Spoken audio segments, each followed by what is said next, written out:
Bonjour et bienvenue à cette première capsule du module 4. Dans cette capsule, nous allons revoir les concepts d'énergie et de puissance, deux concepts très utilisés en métallurgie. Nous allons d'abord expliquer le concept d'énergie et apporter quelques exemples. Puis, nous allons passer dans le domaine continu avec le concept de puissance. Finalement, nous allons présenter quelques calculs d'énergie et de puissance. Qu'est-ce que l'énergie? L'énergie, c'est un concept qui traduit l'état d'un système. Le concept d'énergie permet de quantifier l'intensité d'un phénomène d'échange énergétique. Tout système possède de l'énergie et la capacité de nous, les êtres humains, à travers le temps, a été de convertir et emmagasiner l'énergie pour améliorer notre confort et améliorer l'efficacité de nos procédés. L'énergie s'exprime en joules dans le système international, en calories et en BTU, British Thermal Unit, dans le système d'unité anglais. Voici quelques exemples généraux pour bien comprendre les différentes formes d'énergie. L'énergie cinétique de l'eau qui circule dans une rivière. Le pouvoir calorifique d'un carburant. L'énergie électromagnétique des rayons du soleil. L'énergie potentielle d'une masse à une certaine hauteur. Ou encore, les réactions chimiques qui se produisent dans votre corps lorsque vous faites une activité physique. Tout comme la matière, l'énergie se conserve. Parfait, nous adorons faire du bilan, n'est-ce pas? Pour un système donné, on peut donc formuler un bilan d'énergie. On rappelle le bilan de matière, la sommation des masses à l'entrée d'un système ou des débits à l'entrée d'un système équivaut à la sommation des masses ou des débits à la sortie de ce même système. Eh bien, pour le bilan d'énergie, c'est très similaire. La sommation des énergies à l'entrée d'un système équivaut à la sommation des énergies à la sortie du système. Nous allons faire quelques exemples pour comprendre ce principe. Le premier calcul est celui de l'énergie de formation des substances et composés chimiques. Chaque substance ou composé possède ce que l'on appelle une enthalpie de formation. Prenons par exemple la formation du CO2 par la combustion du carbone. La réaction serait carbone plus oxygène produit du CO2. Pour calculer l'enthalpie de formation du CO2, on utilise la loi de Hess. Que dit cette loi? Elle dit seulement que la sommation des enthalpies des produits moins la sommation des enthalpies des réactifs vous donnera l'enthalpie de formation. Reprenons notre exemple de combustion du carbone. Trouvons d'abord les enthalpies de formation des réactifs. Il s'agit du carbone et de l'oxygène. Pour cela, on va faire appel à notre chiffrier Excel qui contenait nos chaleurs spécifiques. Dans ce même tableau, on a aussi ajouté les enthalpies de formation des substances et des composés chimiques. Allons voir. Nous avons ouvert notre table de conversion des chaleurs spécifiques qui contient aussi les énergies de formation. Alors suivez bien le pointeur de la souris. Qu'avons-nous dans notre réaction chimique? Eh bien, nous avions de l'oxygène, juste ici. Et si nous allons voir l'énergie de formation en nous déplaçant vers la droite, nous obtenons 0. Pour l'oxygène ainsi que le carbone, qui est juste ici, vous vous déplacez encore une fois vers la droite et vous trouvez que l'énergie de formation est 0. Maintenant, la combustion du carbone en présence d'oxygène donne quoi? Dans notre exemple, nous avons obtenu du CO2. Nous nous déplaçons vers la droite et nous obtenons moins 392,9 kJ par mol. Nous allons retenir cette valeur pour nos calculs. Revenons à la présentation. Alors, nous avons ouvert notre chiffrier Excel et nous avons trouvé une valeur pour le CO2, mais des valeurs nulles pour le carbone et l'oxygène. Appliquons maintenant la loi de Hess. On rappelle la loi, la sommation des enthalpies des produits moins la sommation des enthalpies des réactifs nous donne l'enthalpie de formation. Allons chercher les valeurs. On se rappelle que pour le CO2, nous avions moins 392,5 kJ par mol. Le moins signifie que la réaction qui permet de produire le CO2 est exothermique. Nous avons aussi des enthalpies de formation du carbone et de l'oxygène qui sont de 0 kJ par mol. Reste maintenant à substituer les valeurs dans l'équation de la loi de Hess.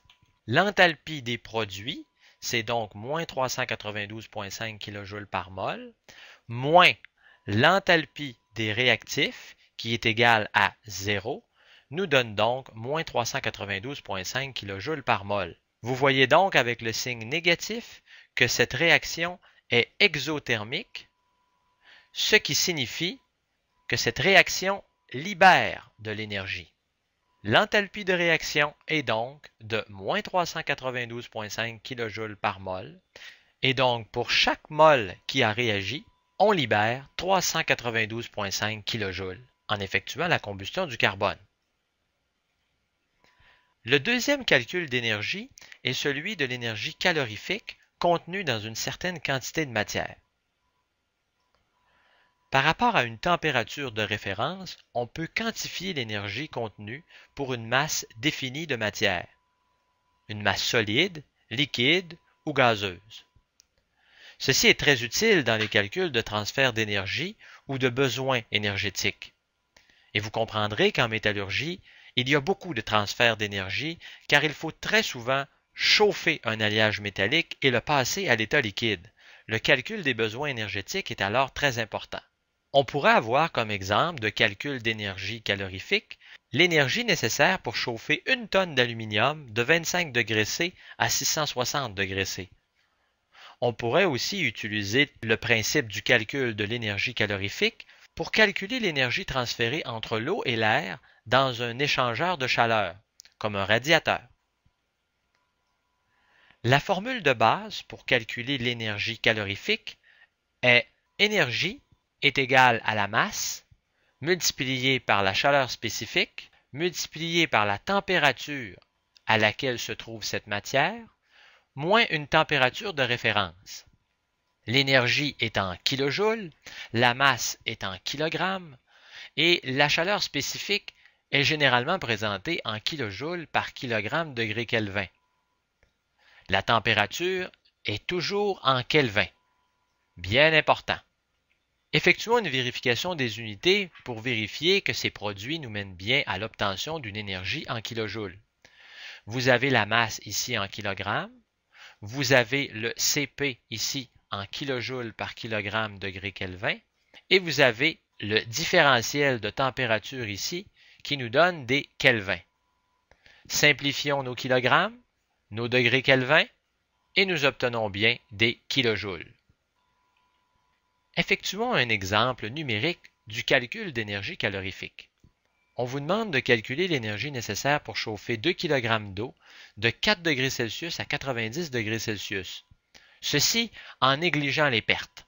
Dans un vrai calcul, il faudrait les considérer. Mais dans cet exemple, nous allons simplement faire le calcul d'énergie calorifique en négligeant les pertes. Alors, si nous voulons calculer l'énergie à l'entrée du système, vous vous rappelez que l'eau au départ est à 4 degrés Celsius. Nous avons notre masse de 2 kg. Vous avez la chaleur spécifique que vous pouvez retrouver dans les tables. Et vous avez ici la température à laquelle se situe l'eau. Et vous avez ici ce que l'on appelle la température de référence.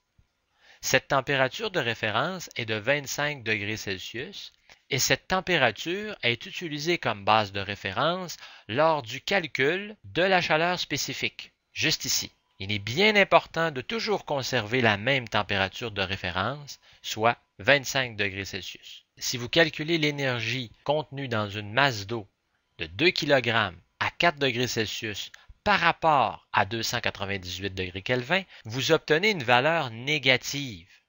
C'est normal, vous êtes en bas de la température de référence. Nous obtenons ici moins 175,85 kJ. Continuons notre exemple. Quelle est l'énergie de sortie de cette même masse d'eau? Vous avez toujours la masse de 2 kg, la chaleur spécifique de l'eau de 4,187 et vous avez ici la température de sortie qui est de 90 degrés Celsius. Vous effectuez les produits et vous obtenez 544,31 kJ, juste ici. Écrivons notre bilan d'énergie.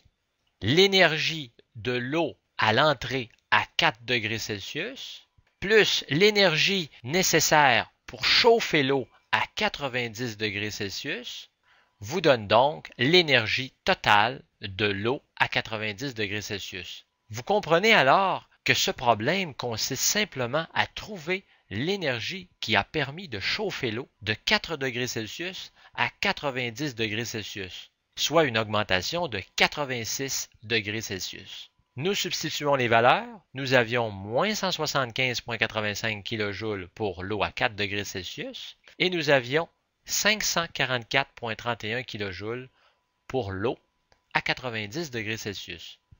Quelle sera alors l'énergie nécessaire pour le chauffage de l'eau? Vous n'avez qu'à isoler la variable. L'énergie de chauffage est donc 544,3 moins 175,9 kJ. Vous avez simplement passé le 175,85 de l'autre côté, mais il a fallu ajouter un moins. Ainsi, la valeur finale pour le chauffage est de 720,2 kJ. C'est l'énergie qu'il faut fournir à 2 kg d'eau pour l'élever de 86 degrés Celsius.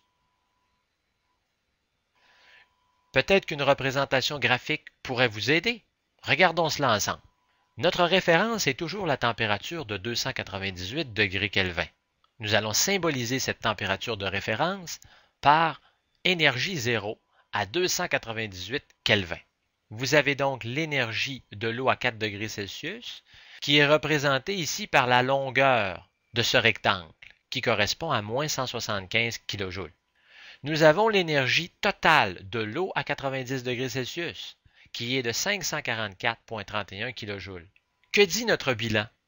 Eh bien, l'énergie de l'eau à 4 degrés Celsius plus l'énergie ayant servi au chauffage de l'eau permettra d'obtenir une énergie de 544,31 kJ pour une température de 90 degrés Celsius. Ainsi, l'énergie destinée au chauffage est donc de 720,2 kJ. Il faut bien comprendre ici que l'énergie de la masse d'eau à 90 degrés Celsius n'équivaut pas à l'énergie qu'il faut pour chauffer l'eau, puisque nous avons utilisé une température de référence de 25 degrés Celsius ou 298 degrés Kelvin. La valeur importante ici, c'est 720,2 kJ, c'est l'énergie nécessaire pour le chauffage de l'eau. Regardons un autre exemple de bilan d'énergie. Un échangeur de chaleur est un système qui vise à transférer l'énergie contenue dans un fluide vers un autre fluide. Par exemple, dans un radiateur automobile, la fonction du radiateur est de transférer l'énergie contenue dans le liquide de refroidissement, qui lui extrait la chaleur du bloc moteur, vers l'air environnant. Vous comprenez que dans un tel système, il n'y a aucune récupération utile. Il s'agit de récupérer l'énergie dans le bloc moteur pour éviter qu'il surchauffe. Alors, l'énergie est dissipée dans l'air environnant, tout simplement. Deuxième exemple, vous avez un système de chauffage à l'eau chaude dans votre maison. Vous brûlez du mazout ou un quelconque combustible pour chauffer de l'eau à 80 degrés Celsius. Vous pompez l'eau dans un système de canalisation qui fait le tour de chaque pièce de votre maison. L'eau chaude circule dans les tuyaux de cuivre, qui sont très conducteurs, et l'énergie est transférée vers l'air environnant. Nous pourrions faire un bilan d'énergie, c'est-à-dire qu'en calculant l'énergie portée par l'eau lorsqu'elle rentre dans la bouilloire, plus l'énergie de chauffage qui est fournie par la combustion de votre combustible, le mazout, les granules ou le propane, va vous donner l'énergie portée par l'eau qui va aller dans vos canalisations de cuivre et permettre de chauffer votre maison. Vous comprenez le principe, n'est-ce pas? Nous avons parlé d'énergie. Mais qu'est-ce que la puissance alors? La puissance, c'est tout simplement un débit d'énergie. C'est donc de l'énergie par unité de temps.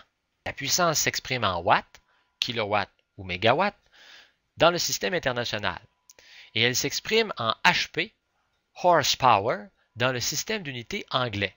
Rappelez-vous que 1 watt, c'est 1 joule par seconde. Plus on produit d'énergie par seconde, plus on a de puissance disponible. Voici des exemples généraux pour bien comprendre ce qu'est la puissance. La puissance selon la cylindrée d'une voiture. Nous pourrions avoir un autre exemple, comme la puissance d'une ampoule, 40 watts, 60 watts ou 100 watts. C'est bien de l'énergie dissipée par unité de temps. Vous auriez aussi la puissance portée par un débit de vapeur d'eau, très souvent utilisé pour produire de l'électricité dans les centrales. D'autres exemples généraux.